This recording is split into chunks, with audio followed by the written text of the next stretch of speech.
అందరికీ నమస్కారం. ఈరోజు కరీంనగర్ రూరల్ పిఎస్ లిమిట్స్ లో లాస్ట్ వీక్ జరిగిన suspicious death murder press briefing జరుగుతుంది. అఫెన్స్ 29 జూలై రోజు అయింది. దీంట్లో ఒక 45-year-old పర్సన్ ఐలావేని సంపత్ ఈ డెడ్ బాడీ మన పోలీస్ వాళ్ళకి ఫస్ట్ రోజు దొరికింది. అప్పుడు దొరికిన తర్వాత సస్పిషియస్ డెత్ కింద కేసు రిజిస్టర్ అయింది. ఆ తర్వాత ఇన్వెస్టిగేషన్ చేసినప్పుడు మనకి పూర్తిగా డీటెయిల్స్ వచ్చినాయి. ఈ అఫెన్స్ లో మర్డర్ జరిగింది. మర్డర్ లో ముగ్గురు అక్యూజ్ ఉన్నారు. దీంట్లో డిసీజ్డ్ వైఫ్ అండ్ ఈమెతో పాటు ఇంకా 2 అక్వెంటెన్స్ ఆర్ ఇన్వాల్వ్. మరి ఎట్లా జరిగింది అంటే ఫస్ట్ మోటివ్ దీంట్లో accused deceased and deceased wife మధ్య పాత నుంచి గొడవ జరుగుతూనే ఉంటాయి. దీని హరాస్మెంట్ వల్ల plus deceased wife and accused A1 Rajaiah వాళ్ళ మధ్య కూడా ఇల్లిసిట్ రిలేషన్షిప్ కూడా ఉంది. సో ఈ హరాస్మెంట్ వల్ల ఇల్లిసిట్ రిలేషన్షిప్ వల్ల A1 Rajaiah along with deceased wife Keerthi and A2 Srinivas ఈ ముగ్గురు ప్లానింగ్ చేశారు ఇతనికి చెప్పడానికి. So as per their plan 29 July రోజు వాళ్ళు డిసీజ్ కి అవుట్స్కట్స్ ఏరియాలో కొమ్మకల్ అవుట్స్కట్స్ ఏరియాలో రైల్వే ట్రాక్ పక్కన ఒక చెరువు దగ్గర తీసుకెళ్లారు. అక్కడ on pretext of drinking alcohol అతనికి తీసుకెళ్లారు. తీసుకెళ్ళినప్పుడు అక్కడ వీళ్ళు ఆల్కహాల్ త్రాగారు. ఈ క్రమంలో ఎక్కువ డ్రింకింగ్ చేసిన తర్వాత ఈ బికేమ్ అన్కాన్షియస్ అయిన తర్వాత ఒక weedicide poison which is use to kill weeds in the field రైతులు జనరల్లీ వాడతారు. Weedicide poison was administered into deceased ear. అది చేసిన తర్వాత అతనికి చనిపోవడం జరిగింది. ఆ తర్వాత అక్కడే బాడీ వడ్లేసి అక్కడ నుంచి పాడిపోయారు. మనకి 3 days తర్వాత బాడీ దొరికింది అక్కడ. కానీ ఈ మధ్యలో విక్టిమ్ డిసీజ్డ్ వైఫ్ తరఫు నుంచి ఫ్యామిలీ తరఫు నుంచి ఎలాంటి మిస్సింగ్ కేమ్ కంప్లైంట్ కూడా పోలీస్ స్టేషన్ లో రిజిస్టర్ ఆర్ కంప్లైంట్ రిసీవ్ కాలేదు. దీనివల్ల ఈ ఫస్ట్ అనుమానం వచ్చింది, సస్పిషన్ వచ్చింది. ఆ తర్వాత ఇన్వెస్టిగేషన్ చేసినప్పుడు అక్కడ ఉన్న CCTV ఫుటేజ్, కాల్ రికార్డింగ్స్ అన్ని వెరిఫై చేసిన తర్వాత మనకి ఈ యాంగిల్ గురించి తెలిసింది. సో దీంట్లో ఉన్న accused members deceased wife for criminal conspiracy for conspiring to murder her husband, then accused A1 and A2 for actively conspiring and using herbicide poison for killing the deceased. ఈ ముగ్గురు మీద murder case నమోదు జరిగింది. And ఈ రోజు ఈ ముగ్గురికి ఇక్కడ రిమాండ్ చేస్తున్నాం. సో దీంట్లో ఉన్న రిలేటెడ్ ఎవిడెన్స్ కూడా సీజ్ చేస్తాము. మనకి సీన్ లో దొరికిన వీడిసైడ్ బాటిల్, ఖాళీ స్ప్రైట్ బాటిల్, ఇది కాకుండా liquor bottles and accused position లో మొబైల్ ఫోన్స్ కూడా సీజ్ చేయడం జరిగింది.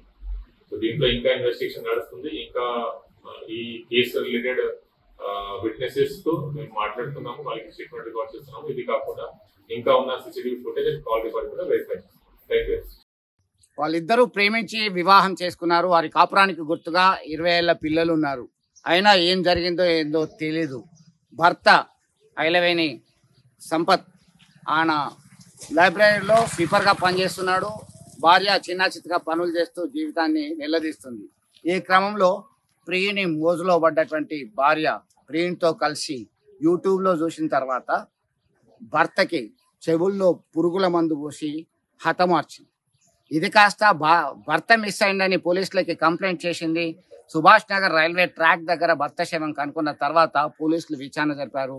అనుమానం వచ్చినటువంటి పోలీసులు ఏంటి అని అడిగేసరికి ఆరాధిస్తే కూపిలాగితే డొంకంతా కదిలింది. దీనిలో భాగంగా ఆమెకు సంబంధించిన ప్రియుడిని, మరొక వ్యక్తిని, భార్య రమాదేవిని అరెస్ట్ చేసి రిమాండ్ తరలించారు పోలీసులు. ఇది కరీంనగర్లో ఉన్నటువంటి బుట్టిరాజరాం కాలనీలో మనం ప్రస్తుతం చూస్తున్నాం. ఇది ఇల్లు, వారికి సంబంధించినటువంటి నివాసం. ఇది అత్యంత దారుణంగా పాశవికంగా హతమార్చినటువంటి ఘటనని జీర్ణించుకోలేకపోతున్నారు. ఆ ఇద్దరు పిల్లలు, తల్లి, వాళ్ళు మాత్రమే ఉన్నారు ఆ కుటుంబంలో. ఏం జరిగిందో ఏందో తెలీదు. వివాహేతర సంబంధమే హత్యకు దారితీసిందని పోలీసులు స్పష్టం చేయడం జరిగింది. ఇటీవల కాలంలో దేశవ్యాప్తంగా సంచలనం కలిగిస్తున్నాయి. ఏం జరుగుతుంది? భర్తలని భార్యలు అతి కిరాతకంగా హతమారుస్తున్నారు. మరి ఏమీ తెలియనట్టే మా భర్త మిస్ అయ్యాడని చెప్తున్నటువంటి పరిస్థితి ఆందోళన కలిగిస్తుంది. ప్రస్తుతం మనం కరీంనగర్ గుట్రాగ్రామ్ కాలనీలో ఉన్నాం. ఇదంతా చూస్తున్నాం, ఒక నిర్మానుష్యంగా మారింది. స్థానికులను అడిగి తెలుసుకుందాం అసలు ఏం జరిగింది ఏంటి అనేది. దానికి సంబంధించి అమ్మ ఏం జరిగిందమ్మా, మీకేమన్నా తెలుసా ఏం జరిగింది అసలు? అమ్మ ఇంట్లో ఏం జరిగిందా నాన్న మాకైతే తెలియదు. చనిపోయింది. ఇక చంపింది తెలియదు, వాళ్ళు ఎచ్చ చేసింది తెలియదు. నా మరిది కొడుకే బాధ్యత. మరిది కొడుకే మరిది కొడుకే వాళ్ళు చంపింది తెలియదు, వాళ్ళు ఏం చేసింది తెలియదు. భార్య భర్తల మధ్య గొడవలు అయ్యేటియా ఇంతకుముందు? ఎప్పుడు అయితే అయినాయి. సంపత అని చనిపోయిన పేరు? సంపతే. సంపతే సంపతే ఇంకోటి చచ్చిపోయాడు. నెల దినాలు కాలే.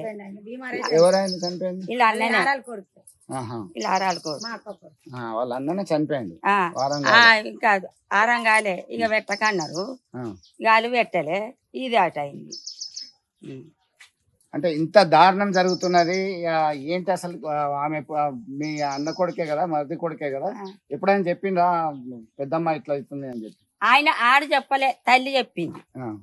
తల్లి అయితే ఇంటికి వచ్చి అన్ని చెప్పు, ఆడైతే తిన్నా పెద్దమ్మ అని ఒక్కటే మాట అడుగు. కానీ ఆడైతే ఏది చెప్పలేదు. అయ్యా చెట్టు కింద నానా సొంత కొడుకుని నాకు ముగ్గురు ఉన్నారు, కానీ తల్లే వచ్చి చెప్పు, కొడుకునికి ఇట్లా అన్నారే గట్ల అన్నారే, ఈ పోరు కొడుతుంది ఆది కొడుతుంది అని చెప్పింది. కానీ ఆడైతే ఎవ్వరు చెప్పలే కొడుకు నాన్న కొంచెం అంతే. మా ఇల్లు అక్కడ ఉంది. కాలనీ వాసులు సైతం ఏం జరిగిందో తెలీదు, ఏం జరిగిందో మాకు తెలియదు. మొత్తం మీద ఆయన చనిపోవడం అయితే బాధాకరం, విషాదకరం అని చెప్తున్నటువంటి పరిస్థితి. పోలీస్ మార్క్ విధానాన్ని ఉపయోగించి నిజాలని బయటకు తీసుకురావడం జరిగింది. పక్కా స్కెచ్ వేశారు. ఆ మద్యానికి బానిస అయినటువంటి సంపత్ రామాదేవిల మధ్య తరచూ గొడవలు జరుగుతున్నాయి. ఆమె సర్వపిండి చేస్తూ జీవనోపాధి చేస్తున్నటువంటి క్రమంలో మరొక వ్యక్తి శ్రీనివాస్ అనే వ్యక్తితో పరిచయం కాస్త వివాహేతర సంబంధానికి దారితీసింది. ఈ క్రమంలో వారు పక్కా స్కెచ్ వేశారు. అడ్డు తొలగితే మాకు అడ్డేముంటుంది అని చెప్పి అనుకున్నారు. దీనిలో భాగంగానే ఇదంతా కూడా ఆ స్కెచ్ వేసి పథకం ప్రకారం హతమార్చారు. భర్త మిస్సింగ్ అని చెప్పి పోలీసులకి కంప్లైంట్ ఇచ్చారు. పోలీసుల విచారణలోనే స్పష్టమైనటువంటి నిజాలు బయటకు రావడం జరిగింది. దీనిలో భాగంగా ఇట్లాంటి ఘటనలు పునరావృతం కాకుండా చూడాల్సినటువంటి అవసరం ఉంది అని చెప్పి స్థానికులు చెప్తున్నటువంటి పరిస్థితి. వీడియో జర్నలిస్ట్ సుమంత్తో కలిసి చంద్రశేఖర్, RTV, కరీంనగర్.